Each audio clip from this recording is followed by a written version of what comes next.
6 days after my father handed my younger brother the keys to Dawson Commercial Signs, a woman from Payroll called me at 7:12 on a Thursday morning and asked why 53 employees hadn't been paid. I was standing barefoot in my kitchen in Tacoma, waiting for coffee, and at first I honestly thought she had the wrong number. "I don't work there anymore," I said. There was a pause. Then Marisol lowered her voice. "I know, but your brother says you locked him out of payroll." That woke me up faster than the coffee ever could. I didn't lock him out of anything. "Well, he's telling everyone the direct deposit file can't be released without your approval." "It can." Another pause. This one felt different. "Aaron," she said, "he also told your dad there's no money in the operating account." 6 days earlier, Dad had looked me directly in the eye and said the company needed someone with a real degree. Now Payroll was short by a little over $147,000. My brother was blaming me, and 3 men were already loading company equipment into a rented truck behind the fabrication shop. But the missing payroll wasn't the thing that ultimately ended my relationship with my father. It was what I discovered when I opened the old red metal lunchbox he'd kept locked in his office since I was 17. If you've ever been considered capable enough to solve every family emergency, but somehow not qualified enough to receive credit, you'll understand why I answered that call. You may not understand why I drove back to the shop. I'm still not sure I do. My name is Aaron Dawson. I was 41 when this happened, and for most of my adult life, I ran operations at Dawson Commercial Signs, a regional sign manufacturing company my father started in a rented garage outside Tacoma in 1989. We built the big illuminated signs you see over grocery stores, hospitals, car dealerships, and shopping centers. Not the vinyl banners somebody prints overnight. We fabricated steel cabinets, routed aluminum, installed electrical components, pulled permits, scheduled crane crews, and sent licensed installers onto roofs in weather that would make most reasonable people stay inside. My father, Ray, liked telling people he built the company with 2 hands and a borrowed welder. That was mostly true. The part he left out was that my mother, Linda, did the early bookkeeping at our kitchen table, and I spent half my childhood sorting invoices into shoeboxes while my younger brother, Kyle, drew race cars on the backs of rejected estimates. Kyle was 3 years younger than me and charming in the effortless way some people are. He remembered birthdays. He could walk into a room full of strangers and leave with 3 dinner invitations. People described him as a natural leader because he was tall, confident, and comfortable speaking before he knew what he was talking about. I was the opposite. I noticed things. I noticed when 2 delivery dates overlapped, when a permit number had been copied incorrectly, when a project manager promised the same installation crew to 2 customers, or when an estimator forgot that a rooftop crane in downtown Seattle cost more on a Sunday. I didn't charm a room. I kept it from catching fire. By 14, I knew how to answer the company phone. By 16, I could prepare a material takeoff. At 19, I knew which customers paid in 30 days and which ones claimed their checks were being processed until Dad threatened to stop servicing their signs. I went to a community college for 2 years and earned an associate degree in construction management. Then Mom was diagnosed with breast cancer during my final semester. Dad never explicitly asked me to postpone transferring to a 4-year school. He didn't have to. At our house, the family commandment was, do what keeps the doors open. Dad used it for everything. Why couldn't we take a vacation that summer? Do what keeps the doors open. Why did Mom answer invoices during chemotherapy? Do what keeps the doors open. Why was I leaving class early to meet a supplier whose shipment had been rejected? You already know. The phrase sounded responsible, almost noble. What it actually meant was that the person most able to absorb the damage was expected to absorb it quietly. That person was usually me. I told myself I was helping temporarily. I'd finish school when Mom recovered. I'd work 1 full year, save some money, and transfer. Then our production manager quit. 1 year became 3. 3 became 10. Mom recovered, thankfully, but by then I was doing purchasing, scheduling, compliance, payroll review, fleet management, and half the estimating. Dad gave me the title of operations coordinator because, according to him, titles didn't matter in a family business. They mattered when vendors asked who had authority to approve a $70,000 material order. They mattered when banks evaluated management continuity. They mattered when Dad introduced Kyle as my son, who'll take this place somewhere big, and introduced me as Aaron, who helps keep us organized. But I swallowed it. That was my mistake. Not the only one. just the first one that lasted 20 years. Kyle left Washington after high school and went to Arizona State. Dad paid his tuition, rent, fraternity dues, and the lease on a bright red Jeep Kyle claimed he needed because his campus apartment was kind of far. I'm not criticizing the degree. He earned a bachelor's in business marketing, and graduating from college is an accomplishment. But every time Dad called it an investment in the company's future, I heard the second half of the sentence he never said. My education had been expendable. Kyle's was strategic.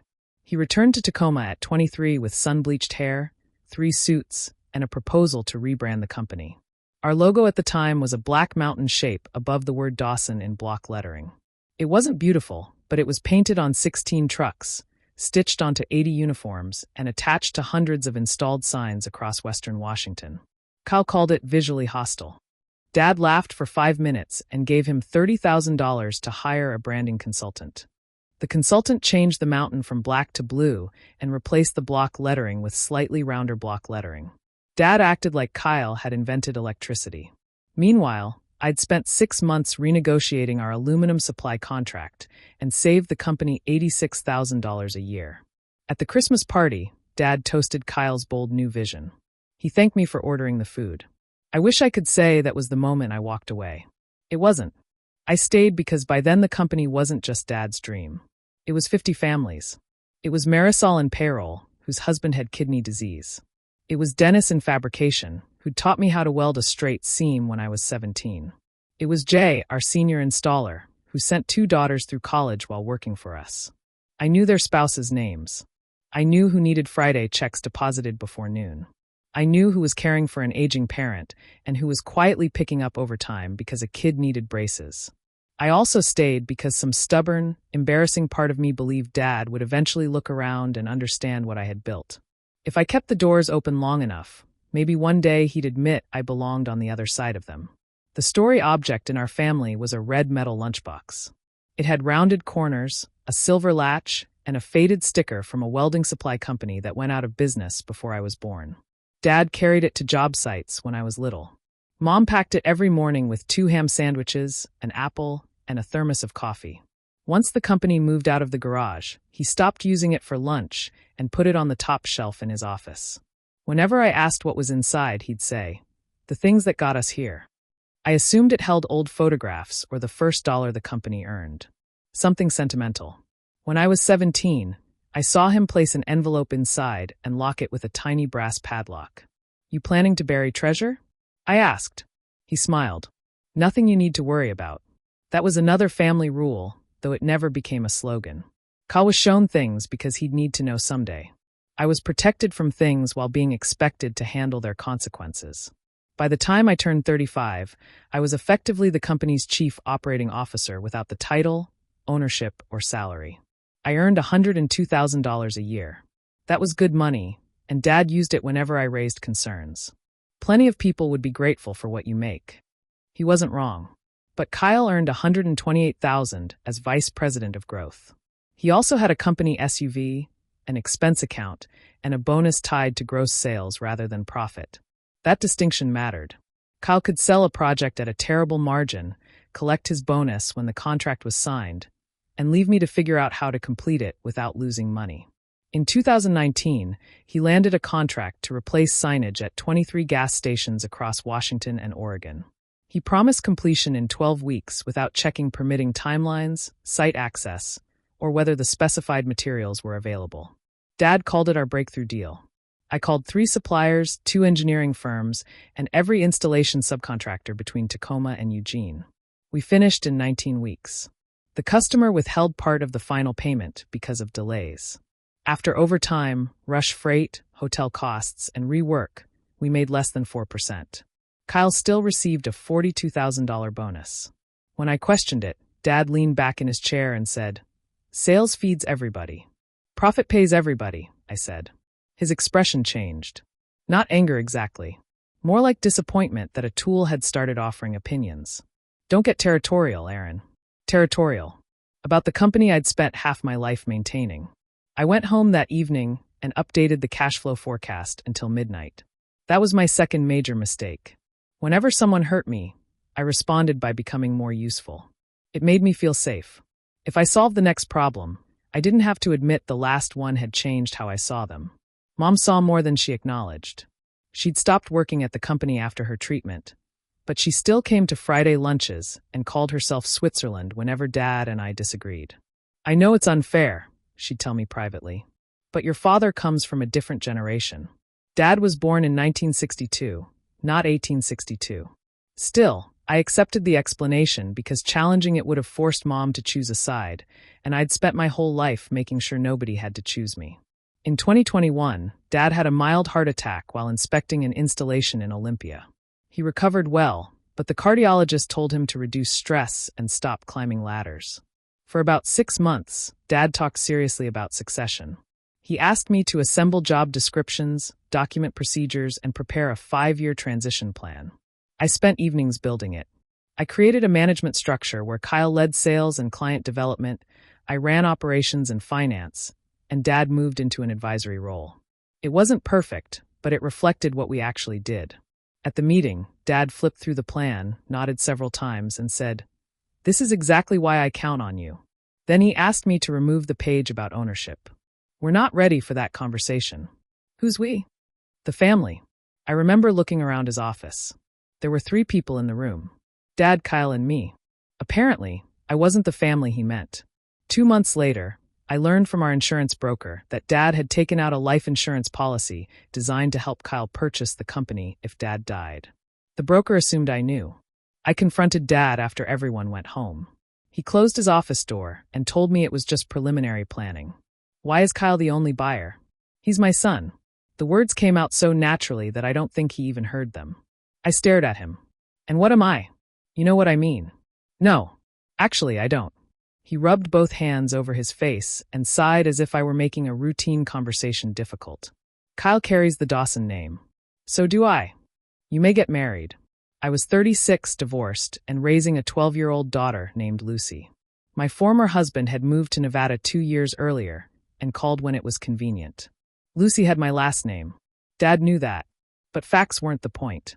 The point was that Kyle represented continuation, and I represented support. Dad eventually apologized for phrasing it poorly. He promised no final decision had been made. I accepted that because I wanted to. The worst lies aren't always the ones other people tell us. Sometimes they're the explanations we build, so we can remain in a room that's already rejected us. After that, I began saving copies of important company records. Nothing secret or improper. Operating agreements, contracts, bank authorizations, equipment schedules, insurance policies, procedure manuals, and the succession documents I had personally prepared. I told myself I was creating continuity in case Dad had another medical emergency. Some part of me was also starting to understand that memory worked differently in my family, depending on who benefited from it. Then came the Meridian Health contract. Meridian operated urgent care clinics across the Pacific Northwest. They wanted new exterior and interior signage for 31 locations over 18 months. It was the largest opportunity in our company's history, just under $8 million. Kyle brought in the lead through a golf connection. That part was real, and I gave him credit. But the proposal required far more than a sales pitch. We needed site surveys, accessibility compliance, electrical specifications, permit planning, landlord approvals, installation schedules, safety documentation, and a pricing model that could survive material fluctuations. For 11 weeks, I lived inside that bid. I worked with our estimator, Serena Cho, to build separate cost models for each location. I negotiated fixed pricing on acrylic and aluminum. I created a phased installation schedule that reduced travel costs. I found a subcontractor in Spokane who could cover Eastern Washington without hotel expenses. Kyle attended 2 meetings. At the first, he spent 20 minutes talking about brand synergy. At the second, he promised Meridian an online project dashboard we didn't have. So I found a software vendor and built one. We won the contract in February 2024. Dad opened champagne in the fabrication shop. He thanked Kyle for bringing home the whale. Then he handed me a plastic cup and said, "Now make sure we don't choke on it." That was Dad's version of a compliment. I made sure we didn't choke. Over the next year, the Meridian project accounted for nearly a third of company revenue. We hired 8 people, purchased a new CNC router, and added a second installation crew. The dashboard Kyle had invented during a meeting became one of Meridian's favorite parts of working with us. I managed it personally at first, then trained Serena. In March 2025, Meridian's director of facilities, a man named Anthony Bell, asked whether Dawson had a formal succession plan. They were considering expanding our agreement to Idaho, but their legal department was concerned about key person risk after learning about Dad's heart attack. I told Anthony we were working on it. Then I went to Dad. We need to finalize leadership roles before the renewal. Dad nodded. Already scheduled. For when? End of the quarter. That should have worried me. Dad usually avoided succession conversations. Suddenly, he had one scheduled without asking for the financial projections, org charts, or transition materials he'd previously demanded from me. I asked who was involved. The family. There it was again. This time, I didn't pretend not to understand. The meeting was set for Friday, June 20th, at 4 in the afternoon. At 3:45, Mom arrived wearing a navy dress and carrying a bakery cake. That told me the decision had already been made. Nobody brings buttercream to an open discussion. Kyle came in 5 minutes later with his wife, Megan, and their 9-year-old son. Megan kissed my cheek and avoided eye contact. Lucy was at a friend's house. I hadn't invited her because I thought we were discussing corporate succession, not holding a coronation. Dad gathered the senior office staff and production supervisors in the break room. Someone had hung blue and silver balloons near the refrigerator. On the folding table sat the cake, white frosting with the new company logo printed across the top. Underneath it, in blue icing, were the words, "Congratulations, Kyle, President and CEO." I stood in the doorway and read it twice. Marisol looked at me, then quickly looked down. Dennis folded his arms. Serena quietly moved closer to me, not saying anything. Dad tapped a plastic fork against his cup. "As most of you know, I've been thinking about the future of Dawson for a long time," he began. "This company needs energy, vision, and leadership for the next generation." Kyle stood beside him with one hand in his pocket. Dad talked about the garage, the borrowed welder, and how proud he was that his son had come home to carry the company forward. Then he announced that Kyle would become president and chief executive officer immediately. Dad would remain chairman. Nobody clapped at first. Mom started, and the others joined because employees understand payroll politics even when owners don't. I waited until the noise stopped. "What's my role?" Dad blinked as if he hadn't expected the question. "You'll continue overseeing operations during the transition." "With what title?" "We can discuss titles later." "No, we can discuss it now." Kyle shifted his weight. "Aaron, come on. This is supposed to be a good day. For you." Dad's jaw tightened. I asked whether ownership was transferring. He said Kyle would receive a controlling interest over 5 years, subject to performance goals. Dad would keep the remaining shares during the transition. "And me? You'll be taken care of." That phrase has buried more women's contributions than anyone could count. "What does that mean?" "It means we value you."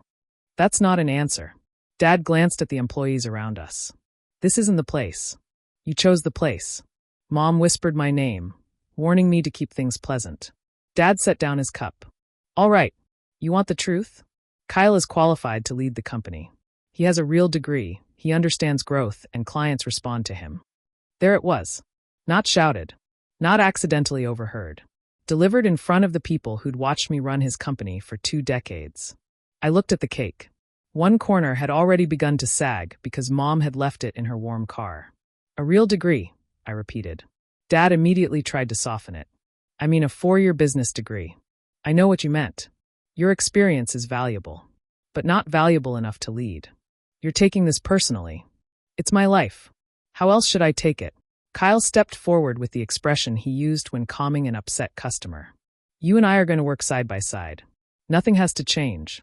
That was the moment something inside me became very still. Because everything had already changed. He just expected me to carry it as if it hadn't. I removed my company key ring from my purse.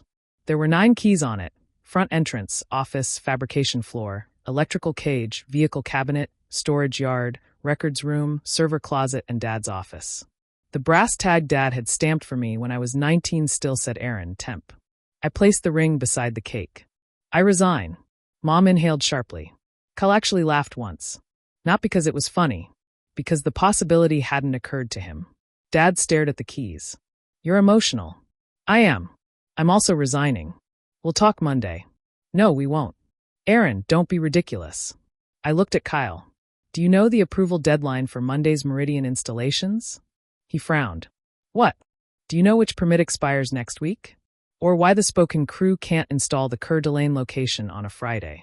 Do you know which vendor moved us to prepayment last month? His face changed, just slightly. Dad said, That's enough. It was. I took my personal mug from the cabinet. It was dark green and had a chipped handle. Lucy had painted World's Okayest Boss on it when she was 10, even though I wasn't technically anybody's boss. Serena helped me carry 2 boxes to my car. I didn't deliver a speech. I didn't knock the cake onto the floor. I didn't tell Kyle he'd fail. I just left. Halfway home, I pulled into a grocery store parking lot because my hands were shaking too badly to drive. I sat there for 40 minutes with that chipped mug in the passenger seat. Dad called 6 times. Mom called 4. Kyle sent 1 text. This is unnecessary. Let's reset Monday. I stared at it until the words blurred. Then I turned off my phone and drove home. Lucy was 13 by then. She came into the kitchen while I was washing a clean plate for no reason. Did something happen? I quit. She watched me for a second. Grandpa picked Uncle Kyle. Children know the shape of a family long before adults admit it exists. Yeah, I said. She opened the refrigerator, then closed it without taking anything. Are we going to be okay? That question hurt more than Dad's announcement. I had savings, but I was a single mother with a mortgage and no job. My professional identity had been tied to a family company that had deliberately kept my title smaller than my responsibilities. We're going to be okay, I told her. She nodded, but that night I heard her moving around after midnight. The next morning, I found a row of snacks arranged on the kitchen counter: granola bars, crackers, dried fruit, and 2 cans of soup.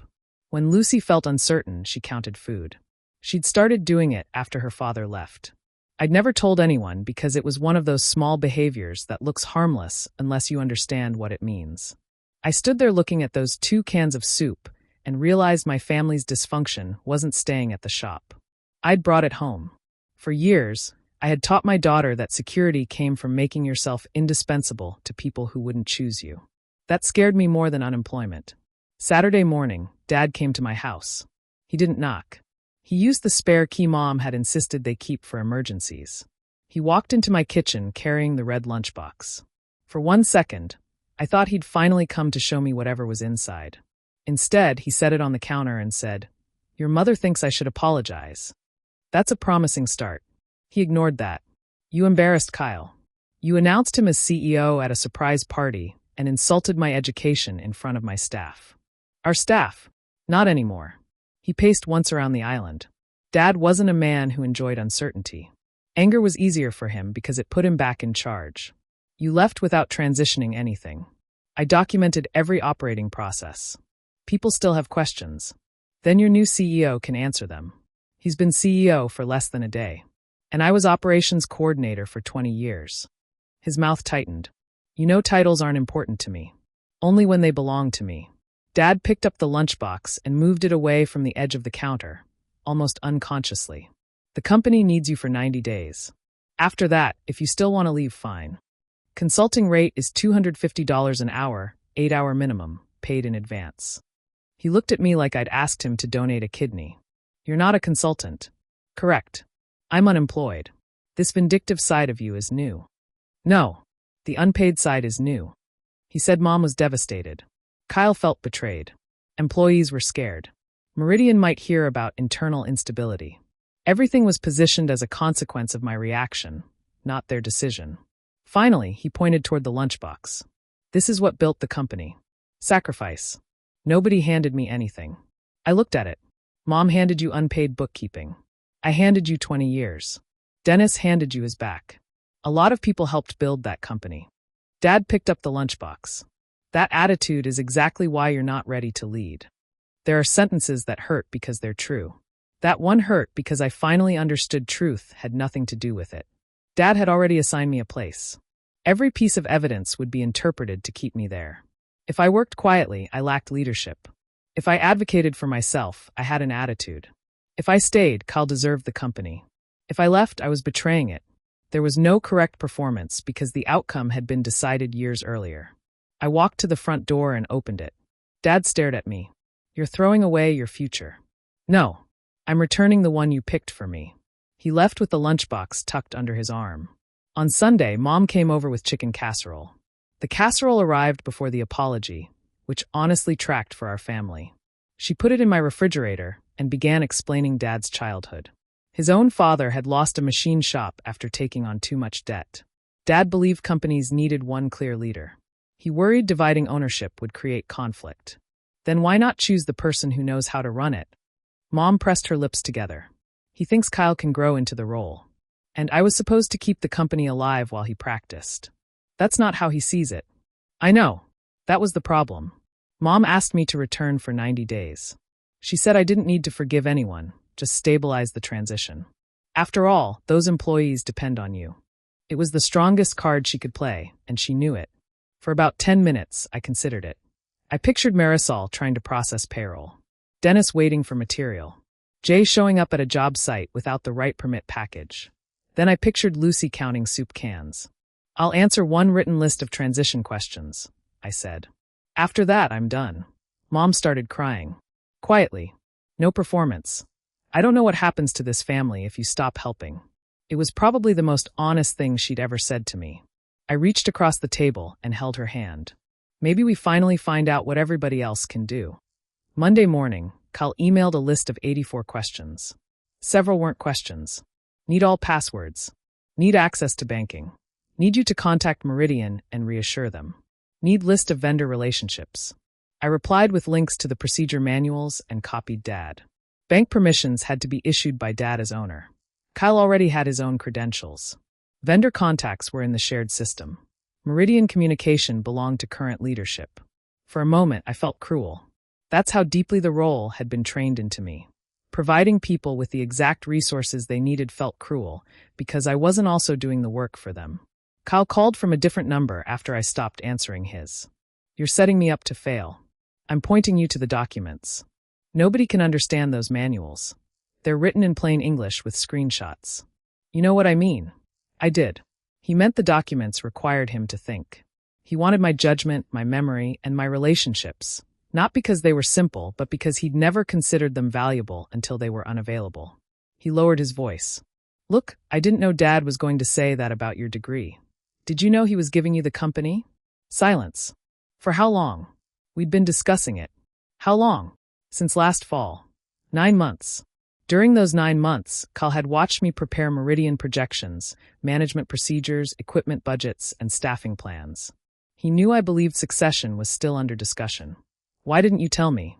It wasn't my announcement to make. That told me everything. Not because he'd lied. Because he had benefited from my ignorance and classified that benefit as neutrality. I hope it was worth it, I said. Aaron. I ended the call. Tuesday, Serena texted me that Kyle had canceled the weekly production meeting because he was meeting a photographer for new executive portraits. Wednesday, a supplier placed the company on credit hold after an overdue invoice wasn't approved. Thursday morning, Marisol called about payroll. After she told me Kyle was claiming I'd locked him out, I asked a few specific questions. Had she created the payroll batch? Yes. Had it passed review? No. Kyle had made changes to executive compensation and removed my approval role, which was correct because I no longer worked there.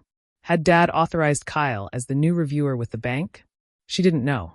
That was the first problem. The second was the operating account balance. What does the bank portal show? I asked. 41,000. Payroll required a little over 188,000, including taxes and benefits.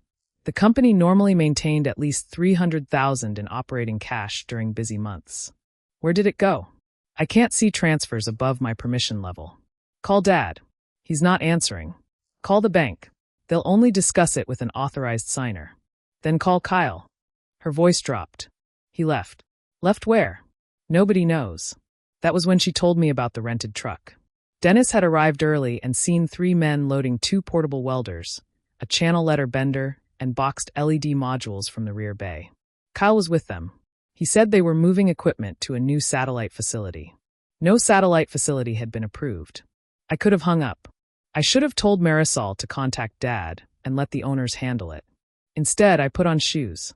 That was my third mistake, although it didn't feel like one at the time. I drove to the shop because I still believed protecting employees required me to protect the company from the people who owned it. When I pulled into the lot, the rented truck was gone. Dennis stood near the loading bay with both hands in his jacket pockets. He'd worked for Dad for 27 years and had never been comfortable showing emotion. That morning, he looked sick. "Did you authorize that equipment move?" he asked. "I don't authorize anything here." "Yeah, I figured." Inside, the office felt wrong. People were working, but conversations stopped whenever Kyle walked by. He was wearing a new navy suit and speaking rapidly into his phone. When he saw me, relief flashed across his face. Then he remembered he was supposed to be angry. "You can't be here. Marisol called me. I told her not to. Where's the payroll money?" His eyes moved toward the conference room. "Dad made a temporary investment." "Into what?" "He'll explain." "Where's the equipment?" "We're restructuring production." "Where?" Kyle opened the conference room door and motioned for me to enter. On the table were architectural drawings for a small industrial building in Puyallup. At the top of the first page was the name Northline Brand Environments, LLC. I'd never heard of it. Kyle closed the door. Northline is a specialty division focused on architectural branding. "Is it owned by Dawson?" "It will partner with Dawson." "Who owns it?" He didn't answer quickly enough. "You do." "Me and 2 investors." "Did Dad transfer company money into it?" "It's a loan." "How much?" "Aaron, you don't work here. You called me back here by blaming me for payroll." "I didn't call you. You used my name as an explanation." "Same thing." He ran a hand through his hair. The polished new CEO look was already coming apart. Northline, he explained, would handle the higher-value creative side of major contracts. Dawson would continue fabrication and installation. That sounded sophisticated until you translated it. Kyle's privately owned company would sell design and project strategy at premium prices, then hire Dad's company to do the expensive physical work at lower margins. Northline would receive the prestige and profit. Dawson would carry the labor, equipment, warranty exposure, and risk. It was the Meridian contract all over again, except this time the unfair bonus structure had become an entire company. "How much did Dad loan you?" $400,000. My stomach dropped. "From the operating line?" "It's secured." "By what?"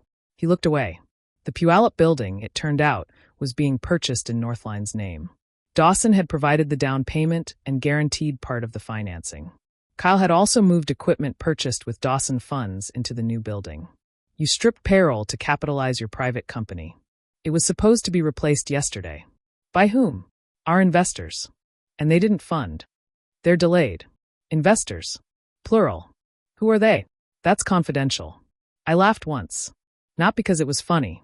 My body just needed somewhere to put the disbelief. "You're asking employees to wait for their wages because your secret investors are confidential?" "Nobody is missing payroll. Dad's handling it." "Dad isn't answering. He's at a cardiology appointment." That stopped me.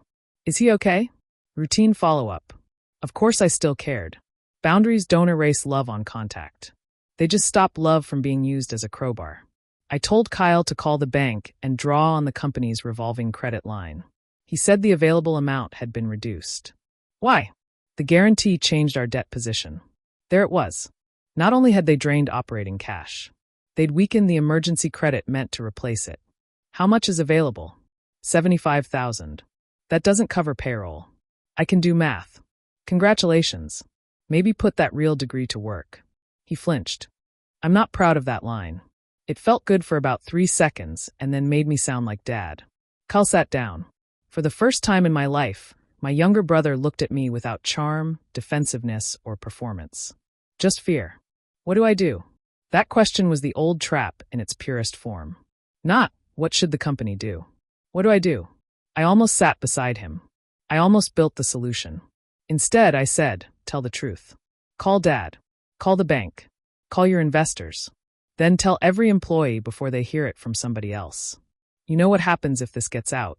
Yes. Meridian could terminate. Yes. Dad could lose everything. He already risked everything. The question is whether employees lose their paychecks to help you hide it. His mouth hardened. "You want this to fail?" "No. You need me to want that because the alternative is admitting you did it without me." I walked out. Marisol caught me near the front desk. "Can you fix it?" For 20 years, that question had made me feel valuable. That morning, it made me tired. I can't authorize company money, I said. But Kyle can stop pretending this is a computer problem. Her expression changed. How bad? Ask the CEO. And if payroll isn't funded today, document everything and contact the state labor office. Don't let anyone talk you into altering dates. She nodded. Then she reached into a drawer and handed me a plain white envelope. Your dad left this in your old desk last Friday. Inside was my final paycheck and a handwritten note. Aaron, let's not turn one bad day into a permanent decision. Do what keeps the doors open. Dad. I folded the note and put it back. For the first time, the family commandment looked different. Dad wasn't asking me to keep doors open for employees. He was asking me to stand in the doorway so nobody could see what he and Kyle were carrying out through the back. Dad called me at 10:30. He sounded exhausted.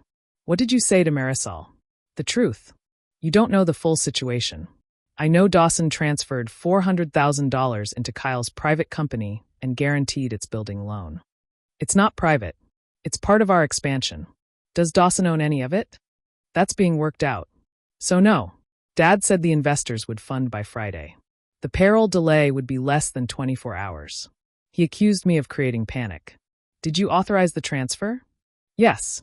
Did you understand it would leave payroll short? No. I believed him. That didn't make it better. It meant Dad had handed control to Kyle and started following his plans before bothering to understand them. What did you think the operating balance would be? Kyle said receivables were coming in. Which receivables? He couldn't answer. Dad had always treated my questions as evidence that I lacked vision. Now the absence of those questions was threatening the company. Come back for 2 weeks, he said. Help us straighten this out. No. I am asking as your father. You made this decision as an owner. Don't separate the two. You separated them when you gave my work to your son. He was quiet for several seconds. Then he said something I didn't expect. If the company fails, you'll have to live with the fact that you could have prevented it. There it was. The entire family system in one sentence. Dad chose. Kyle took. I was responsible for the consequences. I went home and threw up. Not dramatic sobbing. Not smashing plates. I made it to the downstairs bathroom, sat on the tile afterward, and stared at a loose screw in the cabinet hinge. Then Lucy knocked. Mom, I'm okay. You don't sound okay. She sat outside the door until I opened it. I didn't tell her every financial detail. She was 13, not my therapist. But I told her Grandpa and Uncle Kyle had made a business decision that could hurt employees, and they wanted me to fix it without changing who controlled the company. She thought about that. So they want your job, but they also want you to do your job. Pretty much. That's dumb. Sometimes 13-year-olds save you 50 minutes of analysis. Payroll was funded Friday afternoon. Kyle's investors wired enough to cover the shortfall, though Marisol later told me deposits arrived almost a full day late. Dad sent a group email blaming an unexpected banking transition. I thought the crisis was over. Then Anthony from Meridian called me Monday. He said Kyle had informed Meridian that I was on medical leave. I actually checked the phone screen to make sure I'd heard correctly. He said what? He told our team you were stepping away temporarily for health reasons, but would remain involved behind the scenes. I resigned. Anthony went quiet. When? Last Friday. And you're not involved with Dawson or Northline? That was the second time I'd heard Northline's name from someone who assumed I understood it. How is Northline connected to Meridian? Kyle had proposed moving the design management portion of the Meridian expansion to Northline. He'd told Anthony that Northline was Dawson's newly formed design affiliate and that I would oversee operational integration. He wasn't merely using Dawson's equipment and money. He was using my name. My reputation was the bridge between the company Meridian trusted and the private company Kyle wanted them to hire. Suddenly, 9 months of strange details clicked into place. Why Kyle had asked me to document every Meridian process. Why Dad had delayed formal titles. Why I'd been copied on preliminary Northline software discussions without the company being named.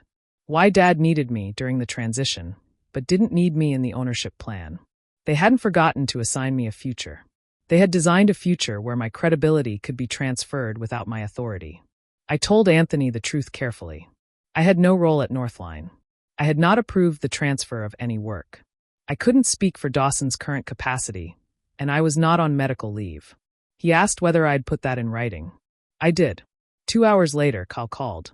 What the hell did you tell Meridian? The truth.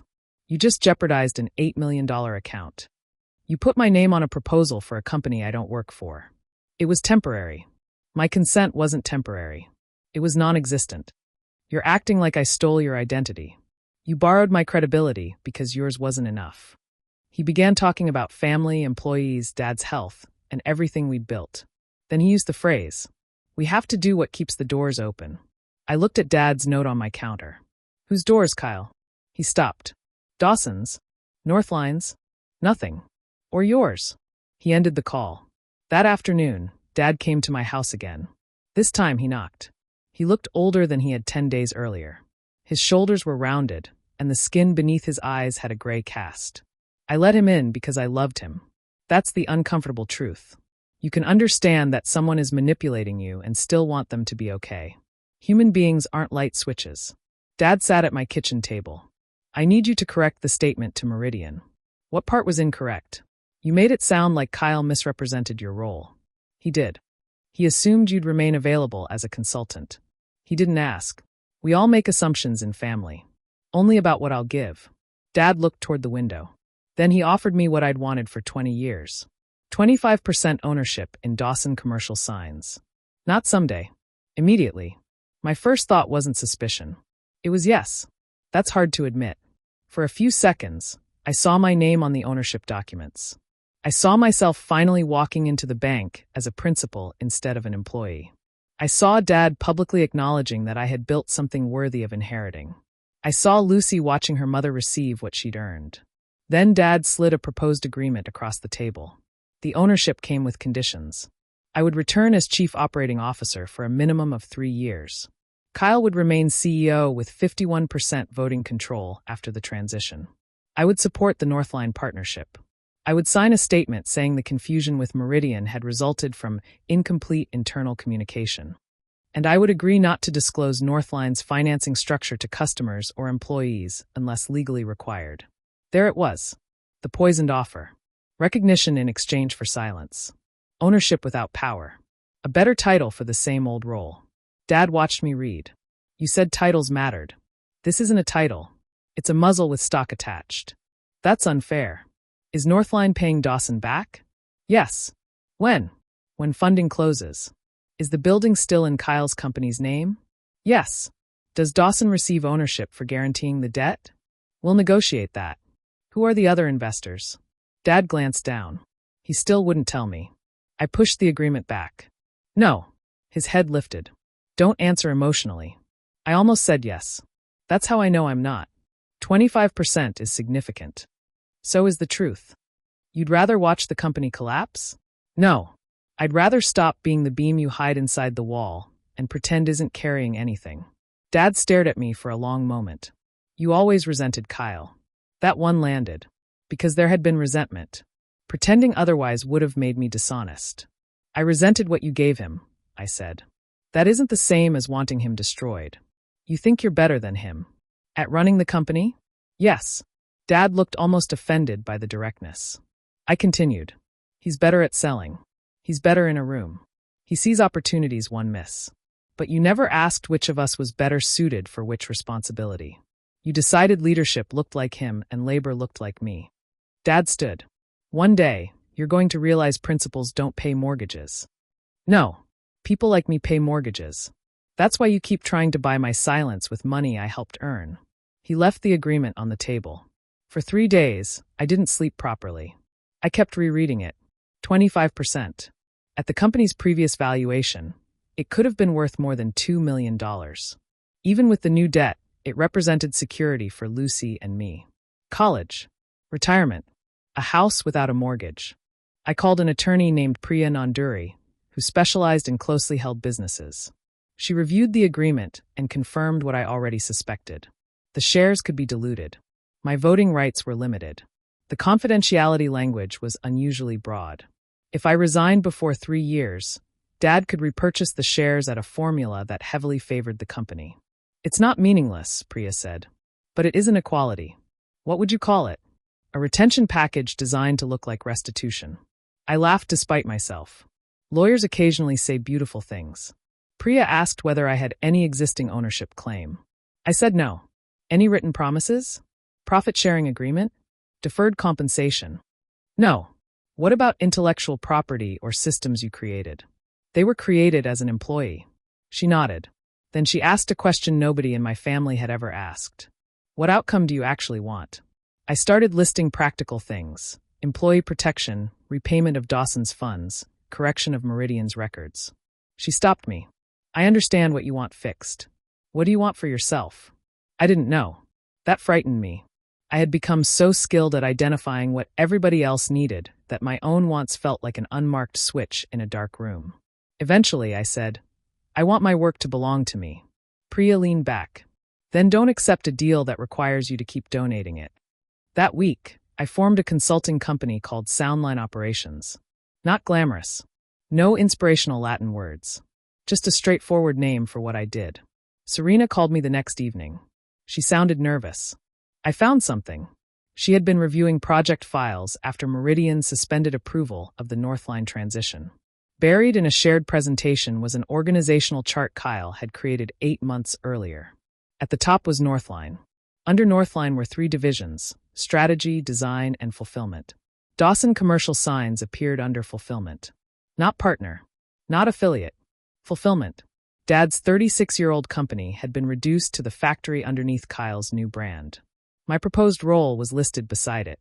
Aaron Dawson, integration and delivery. No officer title. No ownership. Just the person responsible for making Kyle's promises real. Serena sent me the file metadata. Kyle had created it in October, 2 weeks before Dad asked me to prepare updated operating procedures. That was the second layer truth.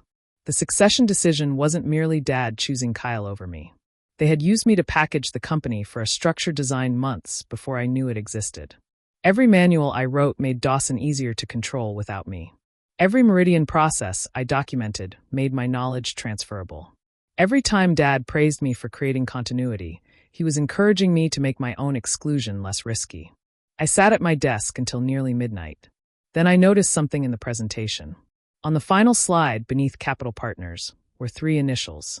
KD. MR. RD. Kyle Dawson. Ray Dawson. NRD. Dad wasn't simply lending money to Kyle. He was an investor in Northline. The third investor wasn't unknown. The number of investors had been exaggerated to make the company sound independently financed. I checked Washington business registration records. Northline's public filing listed Kyle as manager, but its registered address was a private mailbox. Priya helped me request the documents we could legally obtain. Meanwhile, Meridian paused new assignments. 2 other clients asked questions. Vendors tightened credit. Dad blamed me. But the document trail showed Northline had begun marketing Dawson's project history as its own months earlier. Kyle's presentation included photographs of projects completed before Northline existed. One photograph showed the Meridian Clinic in Bellevue, the job where I'd spent 2 nights coordinating a replacement transformer after the original supplier shipped the wrong voltage. My name wasn't anywhere. That shouldn't have surprised me. It still did. Mom called and asked me to dinner. Not a family meeting, she insisted. Just us. We met at a small Italian restaurant near Point Ruston. She arrived early and had already ordered sparkling water for me. For the first 20 minutes, she talked about Lucy's school and a neighbor's kitchen remodel. Then she reached into her purse and placed a tiny brass key on the table. The key to Dad's red lunchbox. I looked at her. Why do you have this? Your father left the box at home after his appointment. That doesn't answer the question. Mom turned the key between her fingers. I've had a copy since 1994. Have you opened it? Yes. The restaurant noise seemed to pull away. What's inside? Things your father thinks prove he built the company alone. She told me the lunchbox contained early contracts, photographs, the original garage lease, and canceled checks, including checks from my maternal grandfather. Dad's story about the borrowed welder was true. What he didn't tell people was that Grandpa Hale had lent him $40,000 to start the business and later contributed another $75,000 when a major customer went bankrupt. In exchange, Dad had signed a handwritten ownership agreement granting my mother 30% of the company. Do you still own it? Mom looked down. I don't know. How can you not know? In 2002, Dad had asked her to sign papers during a refinancing. He told her the bank wanted simplified ownership. She believed she'd temporarily transferred her interest to him. She never received independent advice. Did you read the papers? No. I leaned back. Mom's eyes filled, but I was too angry to comfort her immediately. You taught me this. She blinked. What? You taught me to sign whatever kept everybody calm. You taught me that understanding the arrangement was less important than trusting the man making it. That's not fair. No, it isn't. She flinched, and I hated myself a little. But softness had protected the wrong people for too long. Mom said Dad had always provided. He never prevented her from spending money. After cancer, she didn't want the stress of business ownership. Then why keep the key? Her fingers closed around it. Because some part of me knew I might need to remember what was true. We sat without speaking. Then Mom told me the thing inside the lunchbox that changed everything. A letter from my grandfather, written shortly before he died. Ray, Linda's interest is hers, not yours to absorb and not mine to reclaim. If the company survives, make sure both children understand where it came from. A business can carry one name and still be built by many hands. Mom had read it only once. Dad had never shown it to Kyle or me. My first reaction was hope. Maybe Mom still legally owned 30%. Maybe Dad couldn't transfer control to Kyle or use Dawson to secure Northline without her consent. Priya warned me not to assume that. The later documents mattered. Statutes mattered. Corporate records mattered. But the letter and agreement established something emotionally undeniable. Dad's favorite story had always been incomplete. The lunchbox didn't contain proof that nobody handed him anything. It contained proof that people had, and that he had gradually edited them out. Mom gave me the key. I need you to help me understand what I signed. There it was again. Help me. The role reaching for me through another person I loved. I closed my hand around the key. I'll help you find independent counsel. I won't manage this for you. She looked hurt. Then slowly she nodded. All right. It was the first boundary I set with Mom that she accepted without asking me to make it more comfortable. She hired her own attorney. The next 2 weeks were ugly. The 2002 transfer documents showed Mom had sold her shares to Dad for $10 and other consideration. Her attorney believed there were serious questions about disclosure and valuation, but challenging the transfer after so many years wouldn't be simple. More immediately, Dad had used marital assets and company collateral to support Northline without clearly informing her. Mom filed for a formal accounting. Dad accused me of turning her against him. Kyle accused me of trying to steal the company. Neither accusation made logical sense, which didn't stop them from repeating it. The company's employees began choosing sides, though I never asked them to. Dennis quit after Kyle told the fabrication crew they might need to defer overtime pay. Jay followed 2 days later. Serena stayed long enough to complete active Meridian documentation, then accepted a position elsewhere. Marisol remained because she needed health insurance, but she stopped covering for management. Every request had to be written. Every payroll change required documented approval. That terrified Kyle more than open rebellion. Family systems and badly run companies depend on conversations nobody records. Then the Washington Department of Labor opened an inquiry into the delayed payroll after 2 employees filed complaints. No dramatic raid. No handcuffs. Just emails, document requests, and deadlines. Real consequences usually arrive wearing ordinary clothes. Dad finally repaid the operating account by taking a loan against his house. Northline's outside funding never appeared because there had never been outside funding. The third investor was Megan, Kyle's wife, whose contribution consisted mostly of allowing their home equity to support a credit application. Kyle had described future financing as committed capital. Dad heard what he wanted to hear. I don't think Kyle set out to destroy Dawson. That would make the story simpler. He genuinely believed he was modernizing it. He thought the creative layer deserved the highest margin because that was the part customers saw. He considered fabrication replaceable because he'd never spent 4 hours correcting a warped aluminum cabinet or stood on a wet roof waiting for a crane. He believed relationships created value and operations delivered it. I believed value disappeared quickly when delivery failed. We were both partly right. The difference was that Kyle used other people's assets to prove his theory, then expected those same people to protect him from the result. Meridian terminated negotiations with Northline, but kept Dawson on a reduced contract under temporary oversight. Anthony insisted on direct communication with Dad and the project team. Dad asked me to return as interim president. This time, the offer came through attorneys. Full operational authority for 12 months. $180,000 salary. 30% ownership, subject to a new valuation.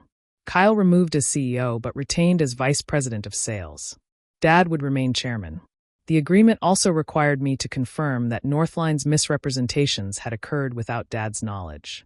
I read that sentence several times. Dad wanted me to come home. But first, I had to stand beside the hole in the wall and say he hadn't seen anybody remove the bricks. Mom wanted me to accept. Employees called me. Even Dennis said I might be the only person who could save the company. For 3 days, I was nearly certain I would do it. I drove to the shop late one evening and sat across the street. The Dawson sign glowed blue above the entrance. I had supervised its installation after Kyle's rebrand. One letter had initially been dimmer than the others because of a faulty power supply. I could still see the slight difference, though nobody else probably noticed. My phone rang. It was Lucy. "Are you coming home?" "Soon." She hesitated. "Did Grandpa give you your job back?" "He offered me a bigger one." "Do you want it?" "I don't know." She was quiet. Then she said, "You haven't counted the food since you left." "What?" "The stuff in the pantry. You used to check it every night." I hadn't realized I did that. I checked payroll at work and groceries at home, making sure nobody would experience a shortage I could prevent. Lucy had learned uncertainty from watching me. She'd also been watching what happened when I stopped organizing my entire life around it. "What do you think I should do?" I asked. "I'm 13. You shouldn't take business advice from me." "Fair point." Then she added, "But you smile more now." After we hung up, I looked at the blue sign again. I finally understood that saving Dawson wouldn't restore what I loved about it. The version I loved had included the belief that my work would someday earn me a place. That place had never existed. Returning with a better contract wouldn't change the architecture. It would only give me a more expensive room inside it. I declined. Dad requested a family mediation anyway. It took place in the Dawson fabrication shop on a Saturday morning in September, almost 3 months after the cake. That location mattered. Dad said he wanted everyone to remember what was at stake. The CNC router was silent. Half-finished channel letters sat on work tables. Sunlight came through the high windows and caught dust in the air. Dad attended with his attorney. Kyle brought Megan. Mom brought her attorney. I brought Priya. No employees. No audience. No applause waiting on the other side of the truth. The red lunchbox sat in front of Dad. He'd brought it himself. For 2 hours, the attorneys discussed ownership, guarantees, disclosure, the Northline loan, Mom's old shares, and the company's declining value. Dad offered Mom a financial settlement in exchange for confirming the 2002 transfer and dropping her demand for an accounting. He offered me 35% ownership if I returned. Kyle would receive 35%. Dad would retain 30%. On paper, it looked close to fair. Then I read the final condition. Both Kyle and I would agree never to challenge Dad's account of prior ownership decisions, compensation, or use of company assets. Why does that matter? I asked. Dad's attorney said everyone needed closure. I looked at Dad. Open the lunchbox. He didn't move. Mom stared at her hands. Kyle frowned. What's in there? Dad said it wasn't relevant. That's why it's relevant, I replied. His attorney asked for a private break. Dad refused. For several seconds, nobody spoke. Somewhere behind us, water moved through an old pipe. Then Mom placed her copy of the brass key on the table. I'd like Kyle to see it. Dad looked at her. Not angry. Betrayed. That expression told me he had never considered her silence a decision.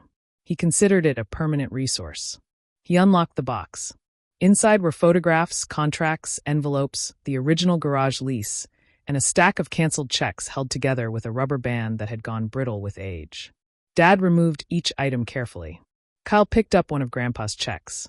Who's Harold Hale? Our grandfather, I said. He looked at Dad. I thought the startup money came from the equipment loan. Most of it did. Mom's attorney placed the handwritten ownership agreement beside the check. Kyle read it. Then he read it again. You gave Mom 30%? Dad said it had been an informal arrangement. It has both signatures. It was superseded. Why didn't you ever tell us? Dad's face tightened. Because I was the one running the company. Mom spoke quietly. So was I. Dad turned toward her. You handled books for a few years. 12. The correction sat there. No one gasped. Kyle put the paper down and rubbed his thumb along its edge. Then Priya handed him the Northline organizational chart. Did Dad know about this? He asked me. I thought you created it. I did. But he said Dawson would own part of Northline. Dad's attorney shifted in his seat. Kyle looked at Dad. You told me once the financing closed, we'd roll the companies together. Dad responded carefully. That was the intention. Then why were you asking Aaron to sign something saying the structure couldn't be disclosed? Dad looked toward his attorney. Kyle's face changed. For the first time, he saw what I had been seeing. Dad had made different promises to each of us. To Kyle, he promised control. To me, he promised eventual recognition. To Mom, security. As long as we compared nothing, he remained the center of every arrangement. The hidden system wasn't simple favoritism. It was controlled ambiguity. Dad never gave clear ownership when a future promise would purchase more loyalty. He never defined roles when uncertainty made people work harder. He never told a complete lie if separate, incomplete truths would serve him better. Do what keeps the doors open had never meant protecting the company. It meant protecting Dad's control of it. Kyle leaned back. You were never giving Northline independence, were you? Dad answered. I was protecting Dawson. From me? From unnecessary risk. You guaranteed the building. I guaranteed an asset. In my company. With Dawson's money, Mom said. Dad looked around the table as if we had all become unreasonable at once. I made decisions. That's what leaders do. I almost laughed. For years, he'd used Kyle's degree as proof of leadership and my labor as proof I didn't possess it. Now leadership meant nothing more than the right to make choices without being questioned. Dad pushed the proposed settlement toward me. You can still have 35%. More than your mother ever had. That sentence ended the negotiation. Mom's attorney stopped writing. Kyle stared at Dad. I folded the agreement closed. You still think the problem is the percentage. What else could it be? You don't know how to share truth. Ownership never had a chance. Dad shook his head. That sounds profound, Aaron, but this is a business. No, this is the first honest business meeting we've ever had. I slid the agreement back. I'm not returning. Dad looked at Kyle. Kyle didn't immediately rescue him. What about you? Dad asked. Kyle stared at the Northline chart. I'm not signing that confidentiality clause. Dad's voice rose slightly. You created the problem. I did, Kyle said. And you funded it because you wanted to keep both companies under you. It was the first time I'd heard my brother accept responsibility without attaching half of it to someone else. Not all of it, but enough to change the room. Dad closed the lunchbox. Then I guess both my children are comfortable watching 36 years of work disappear. Mom reached for the box before he could lock it. No, she said. We're just done disappearing inside it. That was the strongest thing my mother had ever said. Dad looked at her for a long time. Then he stood and walked out of the shop. He left the lunchbox behind. The practical outcome wasn't dramatic. Dawson commercial signs didn't collapse overnight. Companies rarely die in one cinematic moment. They shrink through canceled orders, tightened credit, lost employees, and owners who spend too long defending past decisions to make new ones. Dad sold the Puyallup building at a loss. Northline closed before completing a single independent project. Kyle stepped away from Dawson and took a sales position with an architectural products company in Portland. He and Megan sold their house, paid down the Northline debt, and moved. For several months, Kyle and I barely spoke. Then he called on Lucy's birthday. He apologized. Not beautifully. He said he'd convinced himself I enjoyed operations and didn't want the pressure of leading. He admitted that interpretation had been convenient. I thought if you really wanted it, you'd fight Dad, he said. I did fight. I just did it by working. Yeah, he replied. I get that now. I didn't forgive 20 years in one phone call.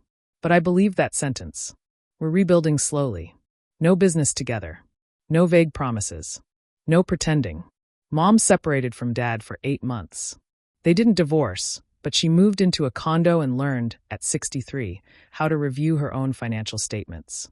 She eventually reached a settlement confirming her interest in the remaining value of Dawson and giving her independent control of her retirement assets.